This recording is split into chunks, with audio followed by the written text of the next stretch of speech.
Ya, Assalamualaikum warahmatullahi wabarakatuh. Apa kabar kawan-kawan semua? Semoga selalu dalam keadaan yang sehat. Semoga selalu dalam keadaan yang dirahmati dan dilindungi oleh Allah Subhanahu wa Ta'ala.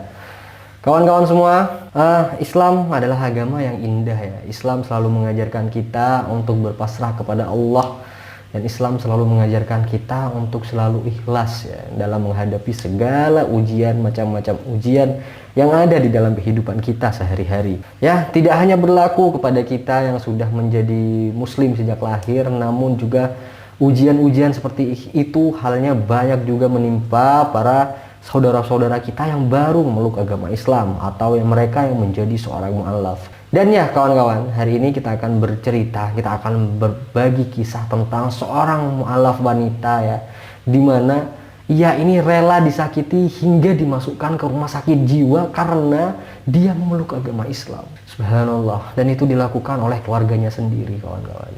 Dan ya, seperti apa kisah dari wanita yang menjadi mu'allaf ini hingga ia dimasukkan ke rumah sakit jiwa, seperti apa perjalanannya, jangan kemana-mana, simak sampai selesai, ini dia.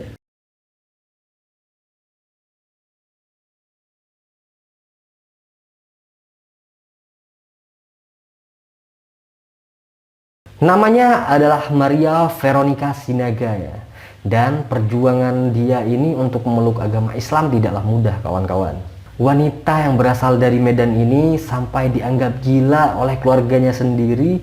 Bunda dan keluarga, ayah, paman semuanya ini menganggap ia gila hanya karena dia memutuskan untuk menjadi seorang mu'allaf. Tepatnya pada tahun 2018, Maria ini memutuskan untuk memeluk agama Islam. Bahkan selama ini Maria belajar Islam secara otodidak dan hijrah dari Medan ke Jakarta lalu ke Salatiga ya. Sejak memutuskan untuk memeluk agama Islam, sejak itulah Maria dikucilkan dari keluarga, dari lingkungan pergaulannya, dan bahkan dijauhkan dari anak kandungnya sendiri.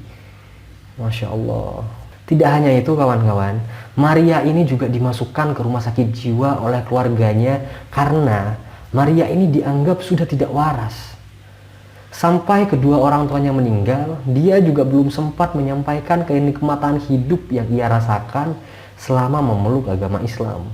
Di dalam sebuah wawancara, Maria ini pernah menyebutkan dan berkata bahwa pengalaman paling sulit saya adalah dibuang oleh keluarga, dimasukkan ke rumah sakit jiwa, dikucilkan, kehilangan pekerjaan, dijauhkan dari anak, dan kehilangan kedua orang tua di saat saya merasakan kenikmatan dari Allah Subhanahu wa Ta'ala.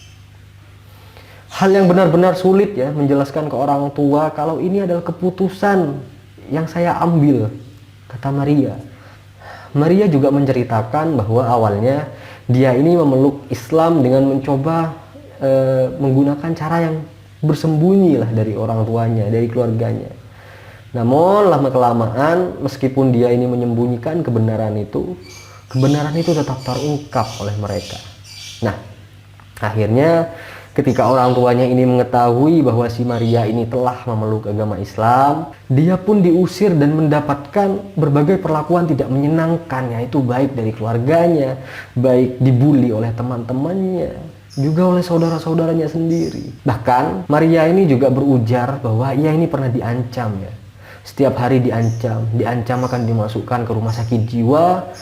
Dan akhirnya dia benar-benar dimasukkan ke rumah sakit jiwa. Ketika itu, kebetulan dokter yang merawat Maria di rumah sakit jiwa ini sempat menyatakan bahwa ia tidak mengalami gangguan jiwa. Bahkan ya, dokter itu berbicara kepada ayah Maria untuk menghargai pilihan anaknya sendiri. Namun, pernyataan tersebut tidak pernah digubris oleh sang ayah. Bahkan, ayahnya ini meminta untuk memindahkan Maria ini terhadap rumah sakit jiwa yang lain gitu loh. Jadi ketika satu rumah sakit jiwa ini tidak mau menerima Maria karena dianggap dia tidak mengalami gangguan jiwa, ayahnya pun memindahkan ke rumah sakit yang lain.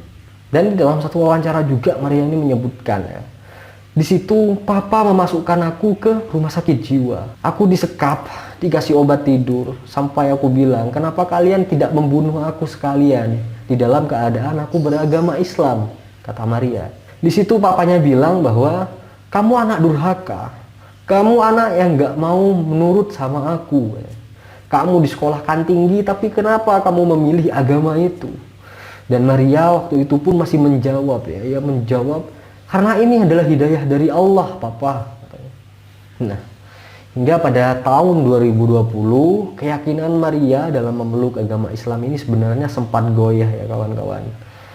Ia hampir menjadi murtad setelah ia dibawa pamannya ini ke Singapura.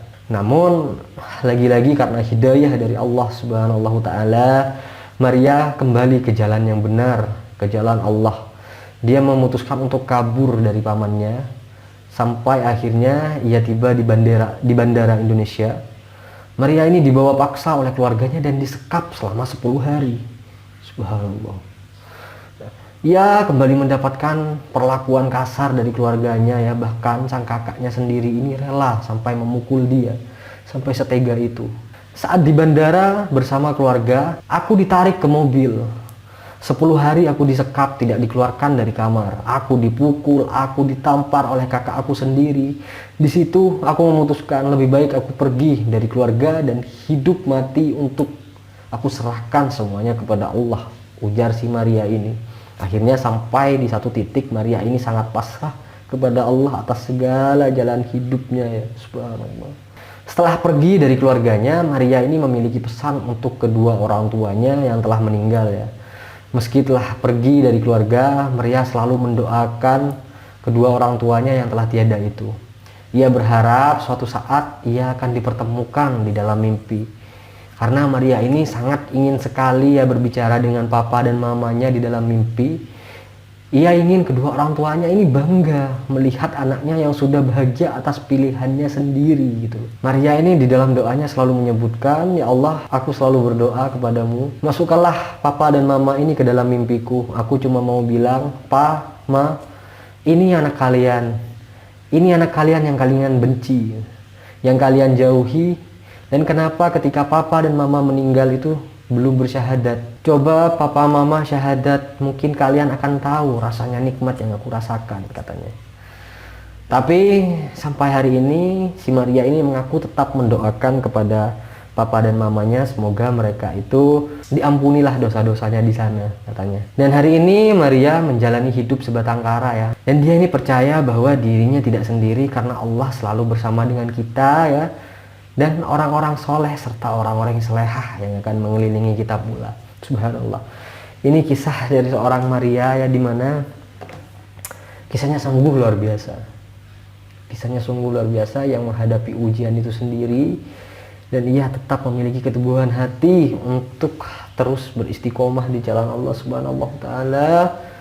Semoga ya kawan-kawan, kisah ini juga dapat menularkan keimanan lah untuk kita. Semoga dari kisah ini keimanan kita juga diperkuat, kita semakin istiqomah. Subhanallah. Dan ya itu aja ya kisah dari seorang Maria ini. Kurang lebihnya mohon maaf kawan-kawan apabila ada salah penyebutan, apabila ada salah kata ya, baik disengaja ataupun tidak. Sampai jumpa, terima kasih sudah menonton video ini sampai selesai. Jangan kemana-mana, saksikan video kita yang lainnya. Kurang lebihnya mohon maaf. Assalamualaikum warahmatullahi wabarakatuh.